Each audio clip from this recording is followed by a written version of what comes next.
Hi. இன்னைக்கு நம்ம போர்டை பார்த்தீங்கன்னா உங்களுக்கு என்ன தோணுது? ஸ்கூல் படிச்சுட்டு இருக்கவங்களா இருந்தால் உங்கள் கிளாஸ் மாதிரியே இருக்கா? இல்லை ஸ்கூல் காலேஜ் முடிச்சவங்களா இருந்தால் அந்த ஸ்கூல் ஃபீலிங் வருதா, கிளாஸ் ஃபீலிங் வருதா? ஸோ இன்னைக்கு நம்ம பார்க்க போகிறது கிளாஸ் ரூம் பற்றி தான். ஓகேங்களா? டேட்டு, number of birds, number of ஃப்ளார்ஸ்லாம் இருக்கேன். நம்பர் ஆஃப் பர்ட்ஸ் எத்தனை பேர் மொத்தமாக இருக்கீங்க? எல்லாருமே ப்ரெசென்ட்டாக இருக்கீங்களா? ஃப்ளார்ஸாக இருக்கீங்களா? Okay. So learning is fun. இன்னைக்கு நம்ம பார்க்க போறது பார்த்தீங்கன்னா கிளாஸ் ரூம் தான். நம்ம கிளாஸ்ல இன்னைக்கு நம்ம பேசிக்க போறத பத்தி தான் பார்க்க போறோம் நம்ம கிளாஸ் ரூம்ல. Okay. So present.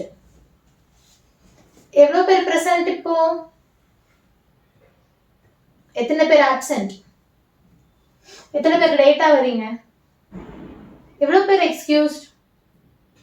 So present அப்படின்னா நம்மளுக்கு தெரியும் இருக்கிறது, ஆப்சென்ட் அப்படின்னா இல்லை, லேட் அப்படின்னா லேட்டா வர்றது, எக்ஸ்கியூஸ்ட் அப்படின்னா லீவ். இன்ஃபார்ம் பண்ணிட்டாங்க, இன்ஃபார்ம்டு. ஸோ லீவ் லெட்டர் முன்னாடியே கொடுத்தவங்க எல்லாம் excused. Okay. Present, absent, late, excused உங்களுக்கு தெரியும். லேட். ஓகே. ஸோ இப்போ இதெல்லாம் நம்ம ஜென்ரலா கேட்டு வளர்ந்துருப்போம், இப்பெல்லாம் கேட்டுட்டு இருப்போம். Raise your hand, students. Raise your hand. Raise your hand. Take out your notes. Turn to the page number 5. Pay attention to the class. Work in pairs or groups of 5. இதெல்லாமே நம்ம கேட்டிருப்போம், இல்லை கேட்டுக்கிட்டு இருப்போம். கரெக்டுங்களா? Raise your hand if you can understand our class. So நம்ம class புரியுதுன்னா கை தூக்குங்க. Raise your hand. Take out your notes. Notes எழுதுறீங்க இல்லையா? எழுதுறீங்க தானே? அதை எடுங்க. Turn to page number, fresh page, page number 5, 10 எதுவாக வேணா இருக்கலாம், எடுத்துக்கோங்க. இப்போ கிளாஸுக்கு அட்டென்ஷன், பே அட்டென்ஷன், கவனிங்க. Pay attention to our class. Work in pairs, பேரா இல்லை குரூப் குரூப்பாக ஒர்க் பண்ணுங்க. ஓகே. இதெல்லாம் ஜென்ரலாக நம்ம கிளாஸில் கேட்குறது. அண்ட் நம்ம கிளாஸ்லையும் இது பொருந்தும், ஏன்னா நம்ம கிளாஸ் தான் இருக்கோம் இல்லைங்களா? So this is a class room. Okay. So இப்போ நான் இதெல்லாம் உங்களை சொல்லலாம். இப்போ நான் சொல்றது உங்களுக்கு புரியலை, சரியா கேட்கல, இல்லை புரிஞ்சுக்க முடியல அப்படின்னா நீங்க என்கிட்ட கேட்கலாம். எப்படி கேட்கலாம்? இந்த 4 கொஸ்டின்ஸ் கேட்கலாம். didn't hear or understand, புரியல இல்லை கேட்கல அப்படிங்கிறப்போ நீங்க I didn't catch the last part. I didn'tங்கிறது ஒன்றும் இல்லை, did plus not. இப்போ நான் நடத்திட்டு இருக்கேன், நடுவில் உங்களுக்கு புரியலை இல்லை கடைசி பாயிண்ட் உங்களுக்கு புரியலைங்கிறப்போ புரியலை, முன்னாடியே நான் சொல்லிட்டேன், அது உங்களுக்கு புரியல, அப்போ அது fast. I didn't catch the last part. கேட்ச்னா பால் தூக்கி போட்டா கேட்ச், இதுதான் கேட்ச் இல்லைங்களா? அந்த கேட்ச் ப்ளஸ் அண்டர்ஸ்டாண்ட் பண்ணிக்கிறதையும் நம்ம கேட்ச்ன்னு தான் சொல்லுவோம். இதுவும் ஒரு கேட்ச் தான், புரிஞ்சுக்கிறது அதுவும் ஒரு கேட்ச் தான். I didn't catch the last part. இல்லை, I didn't catch the part about grammar. நான் வந்து 4-5 டாபிக் சொல்றேன், அதுல ஒரு டாபிக் உங்களுக்கு புரியலனா I didn't catch the part about grammar, இல்ல I didn't catch the middle part, I didn't catch the last part அப்படின்னு சொல்லலாம். இது வந்து என்கிட்ட மட்டும் இல்லைங்க, கான்வர்சேஷன்ல, கான்ஃபரன்ஸ்ல, கிளாஸ்ல, லெக்சர்ல எப்படி இருந்தாலும் உங்களுக்கு புரியல அப்படிங்கிறப்ப இது கேட்கலாம். இது ஒரு டைப். இன்னொன்று, could you repeat that please? Could you repeat that please? அதை இன்னொரு தடவை ரிப்பீட் பண்றீங்களா? Could you repeat that please? இல்லைன்னா could you say that again? மறுபடியும் ஒரு தடவை சொல்றீங்களா? Could you repeat that please? Could you say that again? Okay? இன்னொன்னு, I didn't hear or catch what you said after. இப்போ நான் ஒரு லைன் சொல்லிட்டு இருக்கேன், பாதி ஃபர்ஸ்ட் பாதி உங்களுக்கு புரிஞ்சிருச்சு, ஒரு பர்டிகுலர் வேர்டுக்கு அப்புறம் உங்களுக்கு மிச்ச பாதி புரியணும்னு வச்சுக்கோங்க. ஸோ அந்த வேர்டு வரைக்கும் தான் எனக்கு புரிஞ்சுது, அதுக்கப்புறம் புரியல அப்படிங்கிறது ஐ டிடன்ட் ஹியர் இல்லைன்னா catch what you said after he ate food yesterday அப்படின்னு நான் சொல்றேன்னா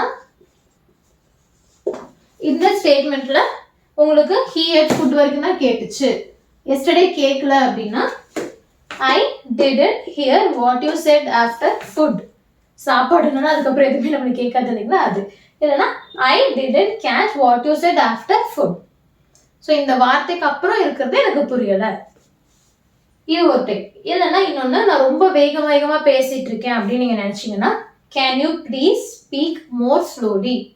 can you please speak more slowly. Can you please speak more slowly. இல்லைன்னா can you please slow down. Speak more ஸ்லோலியும் slow down ரெண்டுமே ஒன்று தான். So இந்த 4ல் நீங்கள் எது வேணால் யூஸ் பண்ணலாம். ஒரு அந்த பார்ட் மட்டும் புரியல அப்படின்னா லாஸ்ட் பார்ட், இல்லை மிடில் பார்ட், ஃபர்ஸ்ட் பார்ட். இதை பற்றின பார்ட் எனக்கு புரியலன்னா அந்த பார்ட் அபவுட் என்னன்னு. இல்லை நான் சொன்னது மொத்தமாகவே உங்களுக்கு இன்னொரு டைம் கேட்கணும்னா can you repeat that please, இல்லைனா can you say that again, good you.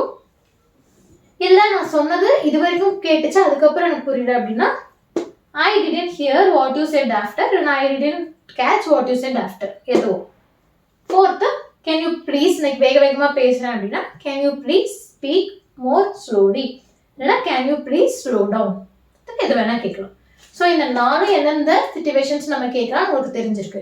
So இந்த 4ல் உங்களுக்கு எந்த சிச்சுவேஷன் என்கிட்ட கேட்கணுமோ அதை வந்து கமெண்ட் ரெடி பண்ணுங்க. ஸோ புரியல அப்படின்னா இந்த 4 எது ஒன்று கேட்கலாம். அதுவே ஸ்பெல்லிங் தெரியலை, இல்லை எக்ஸாம்பிள்ஸ் இன்னும் வேணும் அப்படின்னா எப்படி கேட்கலான்னு பார்த்தீங்கன்னா, இப்போ உங்களுக்கு ஒரு விஷயம் புரியலை கிளாஸில் சொல்கிறது. ஸோ நான் சொல்கிறது உங்களுக்கு புரியலை, இல்லை புதுசாக இருக்குது அப்படிங்கிறப்போ நீங்கள் என்கிட்ட அப்படின்னா என்னன்னு கேட்கணும் அப்படின்னா இதில் 4 ஏதாவது யூஸ் பண்ணலாம். இல்லை உங்களுக்கு ஸ்பெல்லிங் தெரியல, ப்ரொனன்சியேஷன் தெரியல அப்படின்னா என்ன அப்படின்னு நீங்க கேட்கலாம். இப்போ அன்ஃபெமிலியர்னா உங்களுக்கு புதுசா இருக்கு, உங்களுக்கு தெரியாத ஒண்ணு அப்படிங்கிறப்ப கேட்கலாம். First point, how do you spell that. இப்போ உங்களுக்கு எல்லாம் தெரிஞ்சதுதான், இருந்தாலும் நம்ம எக்ஸாம்பிளுக்கு வாட்டர்னு வச்சுக்கலாம்.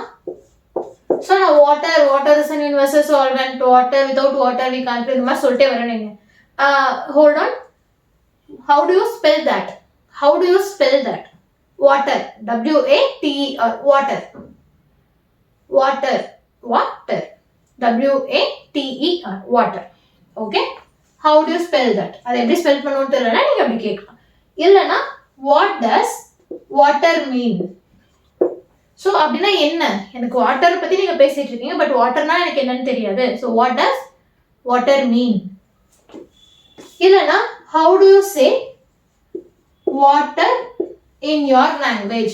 ஸோ உங்களுக்கு வாட்டர்னு தெரியும் உங்கள் லாங்குவேஜில், ஸோ அதர் லாங்குவேஜில் என்ன அப்படின்னு தெரியல, எப்படி சொல்லுவோன்னு தெரியல அப்படின்னா how do you say water in your language. இல்லைன்னா what is water in your language. இது ரெண்டும் ஒன்று தான். How do you say water in your லாங்குவேஜ்னாலும் what is water in your லாங்குவேஜ்னாலும் ஒன்று தான். ஸோ நான் சொல்கிறதோட ஸ்பெல்லிங்கோ ப்ரொனன்சியேஷன் உங்களுக்கு தெரியலன்னா how do you spell that அப்படின்னோட மீனிங் உங்களுக்கு தெரியாதுன்னா வாட் டஸ் அந்த வார்த்தை மீன், வாட்டர் மீன். உங்கள் லாங்குவேஜில் அது என்னன்னா how do you say water in your language, இல்லைன்னா what is water in your language. Okay. So ஏற்கனவே நான் சொன்னது உங்களுக்கு கேட்கல புரியலன்னா எப்படி கேட்கலாம், 4 டைப்பில் கேட்கலாம். ஸோ நான் சொல்கிறது உங்களுக்கு புதுசாக இருக்குது, எனக்கு தெரியாத விஷயமா இருக்குன்னா இந்த மாதிரி திருப்பி கேட்கறதுக்கு 3 டைம் கேட்கலாம். ஐ மீன் 3 டைப்பாக கேட்கலாம். ஓகே. ஸோ நான் சொன்னது உங்களுக்கு கேட்டுருச்சு, புரிஞ்சிருச்சு, புதுசாக தான் இருந்துச்சு அதனால புரிஞ்சிருச்சு. ஆனால் இன்னும் கொஞ்சம் தெளிவாக இருக்கு, இந்த எக்ஸ்ட்ரா எக்ஸாம்பிள்ஸ் வேணும் அப்படின்னா நீங்கள் இன்னும் நிறைய வேணும் அப்படின்னா can you use this word in a sentence. This word இங்கே நம்ம வாட்டர்னு எடுத்திருக்கோமா, can you use water in a sentence. So எனக்கு அந்த வார்த்தை புரிஞ்சது, அதை வச்சு எனக்கு ஒரு ஸ்டேட்மெண்ட் சொல்லுங்க, எனக்கு ஒரு சென்டென்ஸ் ஃபார்ம் பண்ணி காட்டுங்க அப்படின்னா can you use water in a sentence. Now water is a universal solvent. Without water we can't survive. நான் சொல்லிட்டு இருக்கேன். ஓகே. அடுத்தது can you give me or us? Can you give me an example of this? So ஏதோ ஒரு வார்த்தை சொல்றீங்க, நீங்க வந்து see அப்படின்னு சொல்றீங்கன்னு வச்சுக்கோங்களேன். ஸோ சிங்கிற ஒரு வார்த்தை சொல்லி எனக்கு இதுக்கு ஒரு எக்ஸாம்பிள் கொடுக்குறீங்களான்னு கேட்குறோம். Can you give me an example of this? See of this na example of water. So can you give me an example of this? This is water. So can you give me an example of this? Example, the liquid what you drink is a water. The example na the liquid what you drink is water. So இது example தான், நீங்க குடிக்கிறது வாட்டர்னு example கொடுக்கலாம். Okay. So என் கூட repeat பண்ணுங்க, நான் சொல்றது உங்களுக்கு புதுசா இருக்குங்கிறப்போ how do you spell that? What does water mean? How do you say water in your language? What is water in your language? இல்ல மறுபடியும் எனக்கு எக்ஸ்ட்ராவா தெரிஞ்சுக்கணும்னா can you use water in a sentence? Can you give me an example of water? Okay? So உங்களுக்கு புரிஞ்சிருக்கும்னு நினைக்கிறேன். So இப்போ இருந்து இந்த கிளாஸ் ஆச்சு இல்லைங்களா? ஸோ இதுக்கப்புறம் உங்களுக்கு நான் சொல்றது ஏதாவது புரியலைன்னா இல்லை நான் திருப்பி சொல்லணும் இல்லை எனக்கு புதுசாக இருக்குது அப்படின்னா இந்த 3 சிச்சுவேஷன்ல எப்படி இருந்தாலும் நம்ம கிளாஸ் வரும். எந்த கிளாஸ் ரூமே இந்த 3 கூட அடங்கிடும்.